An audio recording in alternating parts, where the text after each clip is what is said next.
Silvia pediu pra gente falar um pouquinho sobre síndrome ásia. Síndrome ásia, vamos lá. Bom, essa síndrome ásia, né, ainda não foi 100% comprovado, né? A gente não tem nenhuma comprovação que a própria prótese vá causar alguma doença na pessoa, né? A gente vê vários relatos de meninas, de mulheres que botam prótese e depois começam a ter alguns sintomas. Mas não existe nenhum trabalho científico, né, classe A1, que vá dizer que existe uma relação direta entre a prótese e qualquer outro tipo de doença, assim. O que a gente sabe é que pode ter ali algum cunho psicológico, né, algum cunho mais psicossomático, né, que a pessoa pode acabar exteriorizando algumas coisas mais psicológicas envolvidas. E a gente sabe que às vezes algumas pessoas que, querendo ou não, a prótese é um corpo estranho, né, algumas pessoas que têm tendência a ter alguma doença autoimune, às vezes elas podem acabar mostrando essa doença por conta da prótese, mas também não tem nada muito comprovado, né, doutor Lucas? Exatamente, tanto que a gente vê esses trabalhos que comparam como uma doença, que nem você falou, né, de sintomas muito mais psicológicos que de fato mensuráveis, né? Exato. Então o que a gente vê, às vezes o paciente tem os sintomas, tira o implante e não melhora os sintomas,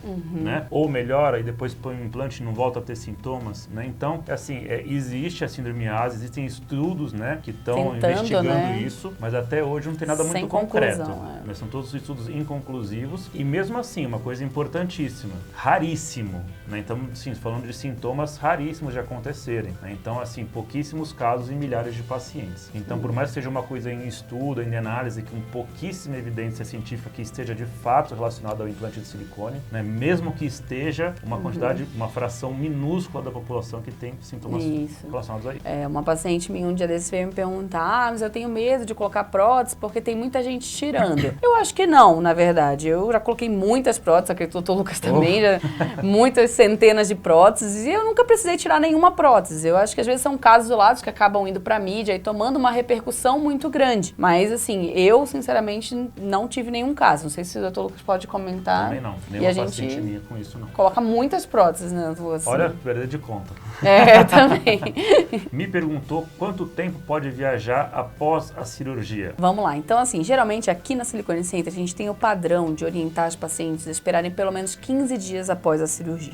15 dias é o tempo ideal para que você consiga viajar sem ter nenhum problema, chance mínima de ter alguma complicação, tá? Então, assim, é muito mais seguro 15 dias. Porém, a gente atende muitas pacientes de teleconsulta aqui. E muitas pacientes, às vezes por conta de trabalho, de família, alguma coisa que não deixa ela ficar muito tempo, precisam voltar em menos. Então, a gente indica que o mínimo aceitável são de 7 a 8 dias. Então, o ideal é você operar com seu cirurgião, esperar no mínimo uma semana para voltar. Antes disso, o risco de complicação, ele é grande, tá? Voltar 1, 2 dias depois da cirurgia, o risco é bem grande. Risco de sangramento, risco de trombose, risco de deslocamento da prótese, o risco, ele é grande. Então, a gente orienta o mínimo de 7 dias. Até porque muita gente que às vezes tenta voltar de avião é barrado no próprio aeroporto. É verdade, isso né? é verdade. A companhia não deixa embarcar. Não deixa, apenas com relatório médico. E eu tenho certeza que seu médico não vai te dar um relatório com menos de 7 dias para você voltar. Pensa assim, igual eu gosto de brincar, a gente nunca bate o dedinho na quina da mesa quando a unha não tá encravada. Né?